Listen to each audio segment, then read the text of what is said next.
Pilek. Jumpa lagi bersama Cocok Pedal ya Mok. Kali ini kita akan menceritakan part kedua dari preman belajar tobat yang diberi kesempatan oleh malaikat untuk memperbaiki hidupnya. Langsung saja ya Mok.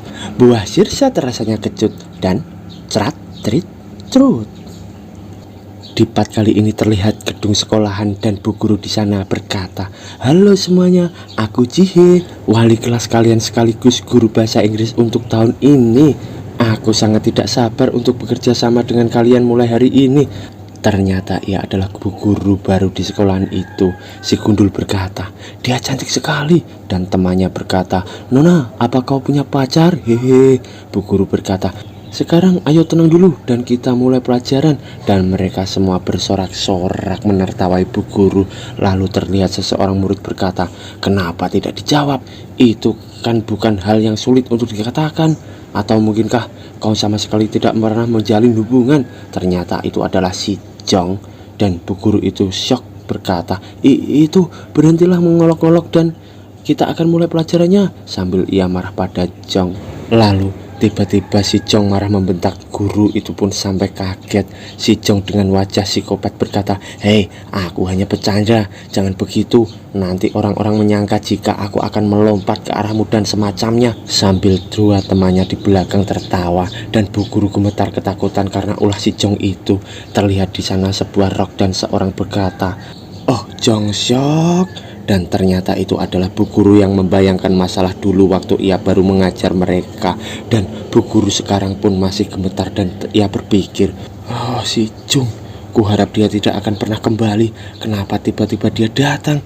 Dan si Gundul berkata, "Astaga, apa yang akan dilakukan Nona Jihye kita sekarang?" Dan teman di sampingnya pun berkata, "Mungkin dia akan berhenti dari sekolah ini, hahaha." Lalu tiba-tiba sebuah kepalan sedang mengepal erat. Dan ternyata itu adalah si Jung yang sedang memukul kepala kedua temannya yang kurang ajar pada bu guru Jihye. Jung pun berkata, "Kalian bajingan yang tak tahu sopan santun. Apa bu guru kalian itu adalah teman kalian atau semacamnya?" Sambil Jung memasang muka serius di hadapan mereka berdua. Lalu Jung merunduk berkata, "Maaf karena aku datang terlambat Nona. Aku akan datang lebih cepat lain kali." Dan bu guru Jihye terkejut gemetar bilang, baiklah." Dan bu guru berpikir, "Maaf, Oh Jong Syok, apa yang dia pikirkan?" Bu guru berpikir bertanya-tanya, kenapa ia bisa berubah? Apa yang terjadi? Lalu Jung berkata pada teman sebangkunya, "Hei, kacamata." Dan temannya itu kaget menjawab, Ada apa?" Jung berkata lagi, "Sialan, kenapa kau melihat bukunya sendiri? Berbagilah denganku." Lalu bu guru terkejut melihat tingkah laku yang sedikit berbeda. Dan ia berpikir lagi, tidak mungkin siswa bermasalah yang bahkan tidak pura-pura belajar. Apa dia benar-benar Oh Jong Syok? Dan si Jung melihat buku dari sisi kacamata tadi. Dan ia berpikir, sial, aku tidak mengerti apa maksudnya ini, karena aku tidak pernah belajar sebelumnya. Untuk sekarang aku akan pura-pura belajar saja. Lalu pelajaran pun selesai dan jam istirahat pun tiba. Dua siswa tadi bertanya, "Hei, Oh Jong Syok, apaan tadi itu? Apa tujuanmu yang sebenarnya?" Jung menjawab, "Kalian marah? Kalau begitu majulah." Dan mereka ketakutan berkata, "Tidak, bukan itu kami maksud." Jung bergumam, "Bajingan yang lucu." Lalu ia berkata, "Yung Nim, kalian ini sudah memutuskan untuk bekerja keras dalam menjalani kehidupan yang baik. Ingatlah hal itu dan uruslah diri kalian sendiri mulai dari sekarang. Mengerti?" Sambil ia tersenyum keta-kete. Dan mereka berdua berkata, "Apa yang dia katakan?" Mereka pun bingung juga karena perubahan sikap dari si Jung itu. Lalu Jung menendang keluar kelas mereka berdua sambil berkata, "Diamlah, brengsek. Ayo kita pergi ke kantin. Aku lapar." Dan si Gundul itu pun berkata, "Oh baiklah, aku mengerti. Berhenti menendangku." Sambil mereka dilihat oleh seseorang teman cewek di kelasnya dengan memegang tangan kirinya itu. Lalu terlihat jus apel kemasan yang ditusuk sedotan lalu disedot oleh Jung dan ia gembira berkata, "Sialan, ini sangat enak. Kesegaran inilah yang tak pernah kurasakan selama 20 tahun terakhir." Dan ia menyedot minuman itu sambil jalan dan temannya berkata di belakang, "20 tahun, apa yang kau bicarakan?" Jung pun menjawab, "Tidak ada apa-apa, dasar bodoh. Kalian tidak akan percaya meskipun itu kukatakan." Lalu terlihat seseorang cewek menghampiri mereka dan memanggil, "Halo Jung Syok." dan Jung lalu terdiam. Dan cewek itu berkata, "Hai Jung, ku dengar kau kembali dan rupanya itu benar. Yonggi Opa ingin bertemu denganmu sebentar. Kau akan pergi dengan kami."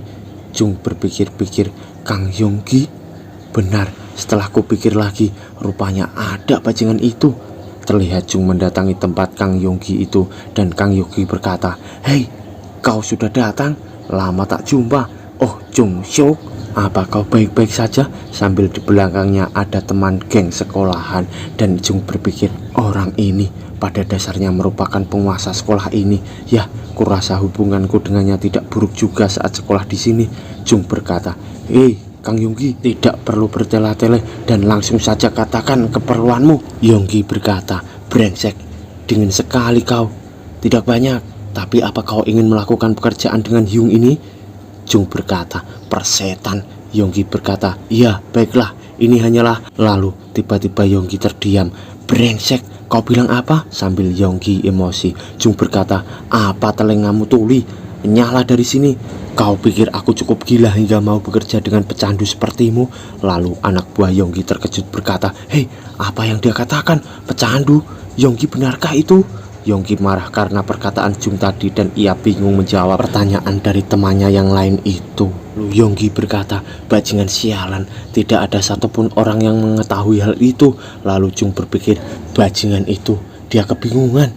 Aku sudah tahu dia akan menjadi seperti apa jauh di masa depan nanti. Jung pun pergi berkata, "Bagaimanapun juga, jangan panggil aku mulai sekarang. Aku tidak ingin terlibat banyak dengan kalian."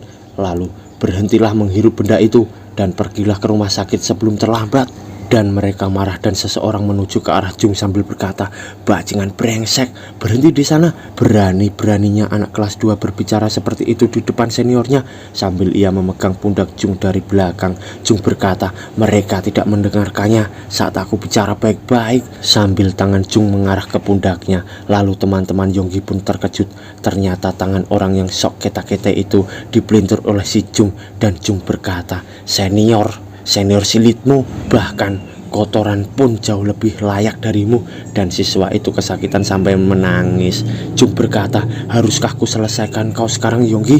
Yonggi pun marah berkata, "Oh Jong Hyuk, dasar brengsek, bajingan kau. Kau pikir kau akan tetap aman setelah melakukan semua ini?" Jung berkata, "Kenapa? Apa kalian berencana mendatangiku sekaligus lalu mengeroyokku?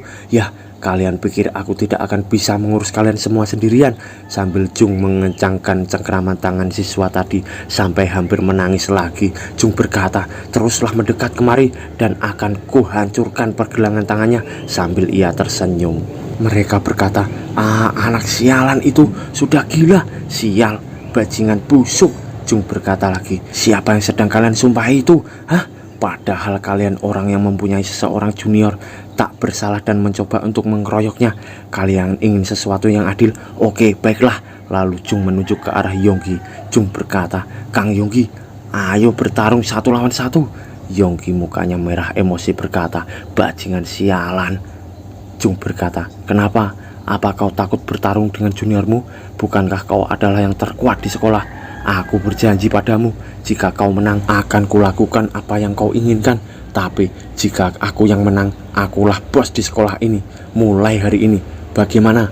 Para teman Yonggi berkata, 1 lawan 1. "Hei Yonggi, cepat hajar bajingan itu." "Sial, apa brengsek itu sudah gila." Lalu Jung mengeraskan pelintiran tangannya itu berkata, "Hei, apa kalian benar-benar tidak keberatan jika tangan berharga teman kalian dihancurkan? Kang Yonggi, ayo bertarung seperti beras jati, 1 lawan 1." Yonggi berpikir, oh Jong Hyuk bajingan itu mencoba untuk memancingku. Jangan membuatku tertawa. 1 lawan 1 dengan penonton sebanyak ini. Kau pikir aku akan jatuh pada perangkapmu? Tapi aku tidak bisa mengabaikan situasi ini begitu saja dan melepaskannya. Jung berpikir, itu benar. Pikirkanlah hal ini dengan baik Kang Yonggi. Jung sambil menatap serius berpikir lagi, jika kau punya otak, kau pasti bisa menemukan pilihan terbaik. Cara terbaik agar kita berdua bisa keluar dari masalah ini. Jung berharap ia ingin pergi dari sana. Terdengar suara, "Nyala." Lalu teman-teman Yonggi kaget terbengong.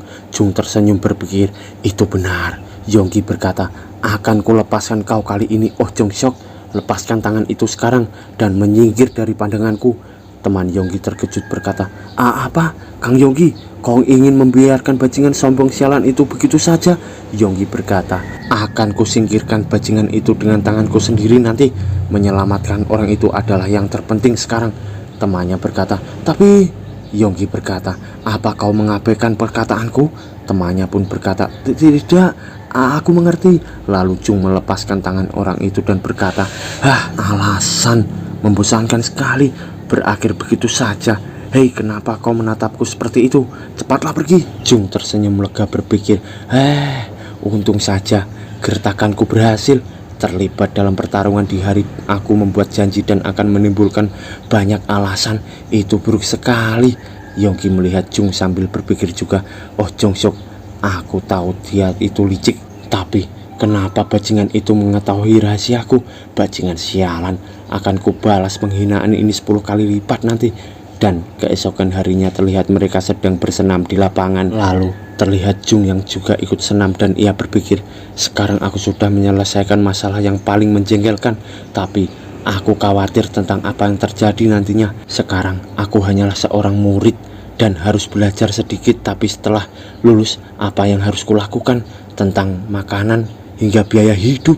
Terdengar guru olahraga berkata, "Selanjutnya peregangan punggung."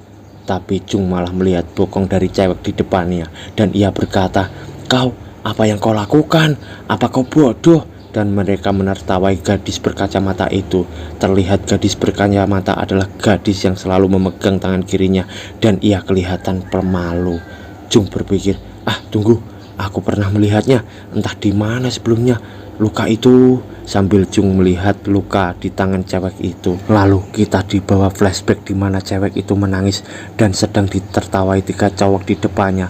Lalu tangan cewek itu dipegang oleh mereka sampai cewek itu ketakutan menangis dan terlihat sebuah koran dan juga foto cewek tadi. Jung berpikir, itu benar, dia orang yang bunuh diri di tahun ini, Sim Jae-hye namanya. Sambil Jung kaget melihat cewek itu, terlihat pohon dan para siswa yang sedang berolahraga basket. Jung duduk sambil berpikir, sial, seharusnya aku menyadari hal ini lebih cepat. Kehidupan kedua yang diberikan oleh malaikat itu bukanlah hal yang harus kusenangi dan syukuri saja awal. Aku lupa fakta yang terpenting, Kim Sok Young, Kang Yonggi, dan bahkan Sim Jae-hye. Kesalahan yang kubuat di masa lalu masih tetap ada. Dan Jung memejamkan mata lalu berkata, Oh Jonghyuk, kau benar-benar hidup seperti sampah. Sial, haruskah aku meminta maaf dan berlutut setidaknya? Sekarang setelah kuperhatikan, kemana gadis itu pergi?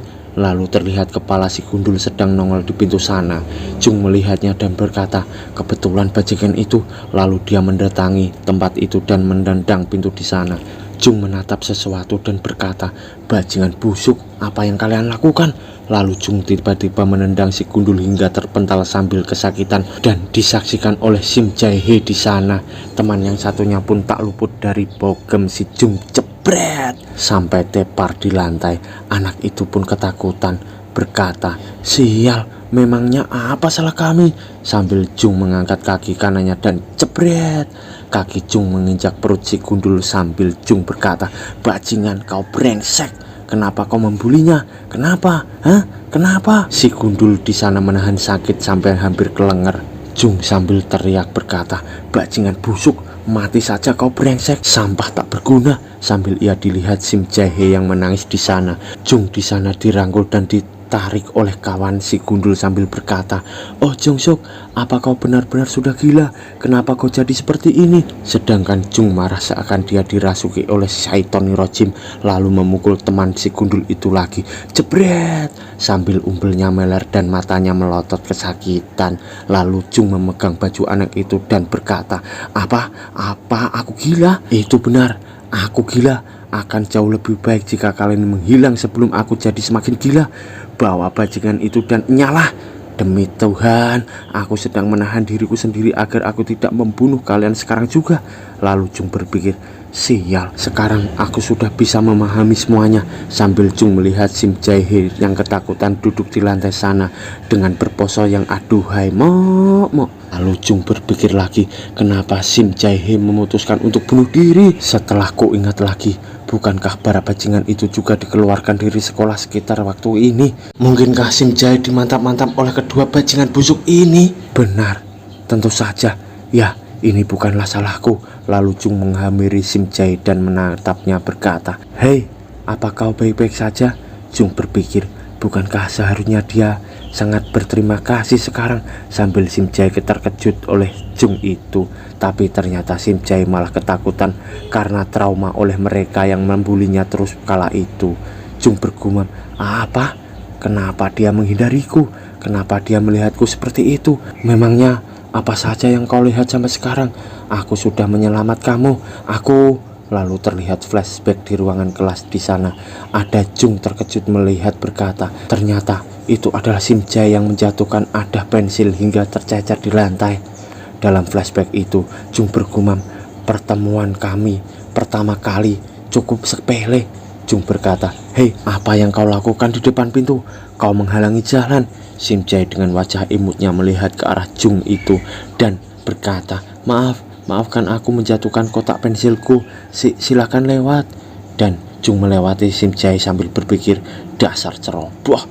Lalu terlihat ruangan kelas di sana, terlihat Jung bersama teman-temannya. Ia berkata, "Jadi saat aku memukul tepat di dadanya dia..." Tapi pandangannya teralihkan oleh Sim Jae yang duduk di sebelahnya dan diam sendirian. Jung berkata pada temannya, "Hei, si kacamata itu selalu sendirian. Apa dia tak punya teman?" Dan teman Jung berkata, "Ah, Sim Jae Hee, kau tidak tahu dia terkenal sebagai penyendiri sejak SMP."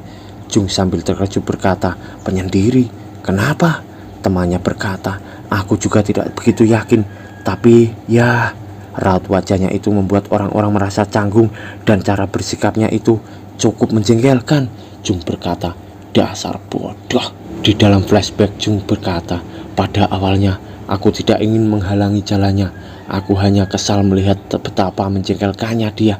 Terlihat di sana Sim Jae sedang terjatuh di tanah sambil dikerumuni oleh gengnya Jung. Lalu aku mulai semua itu hanya untuk menghabiskan waktu, dan seperti itulah semuanya berjalan.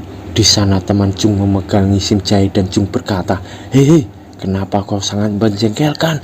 Menertawakan dan membulinya sudah menjadi kebiasaan." Aduh, Mok, kasihan si Sim Jae. Sini sayang, sekolah sama AA aja. Adik, cuk. Terlihat Sim Jae ketakutan menangis berkata, Jung Seok, tolong jangan lakukan ini." Lalu terlihat Sim Jae menangis kesakitan di sana. Entah apa yang dilakukan oleh mereka tadi. Sambil Jung melirik ke arah Sim Jae dan bergumam, "Dasar menyedihkan." Aduh, Mok, memang kampret si Jung waktu masih liar dulu. Aduh. Dan terlihat Sim Jae yang duduk bersandar di tembok luar kelas sedang menangis kesakitan, dan terlihat tangannya yang terluka lebam entah diapakan oleh mereka tadi. Lalu kita dibawa ke waktu yang sekarang, yang terlihat Sim Jae berpose yang sama seperti di flashback tadi. Tapi sekarang itu yang gondal gandul tambah kelihatan besar aja ya, Mok. Jung memandangi Sim Jae dengan rasa iba. Ia berpikir, begitu menyeramkah aku bagi Sim Jae? Tidak ada bedanya dengan para bajingan itu. Tidak, aku jauh lebih buruk dari mereka. Apa karena itu kau membawaku kembali kemari, malaikat? Lalu Jung ingin menyentuh Sim Jae, dan Sim Jae terkejut. Ia merem sambil menangis dengan pasrah dan ketakutan. Lalu tiba-tiba Jung mengucapkan, "Maafkan aku." Dan Sim Jae pun makin terkejut sampai ia membuka matanya dan bertanya-tanya. Jung dengan menyesal berkata, Luka di tanganmu itu, aku benar-benar minta maaf." Sim Jae terkejut berkata, Apa?" Ia seakan tak percaya bahwa si Jung, si berandal sekolah, meminta maaf padanya. Dan Jung berkata lagi, "Aku sangat menyesal." Lalu bersambung, Mok.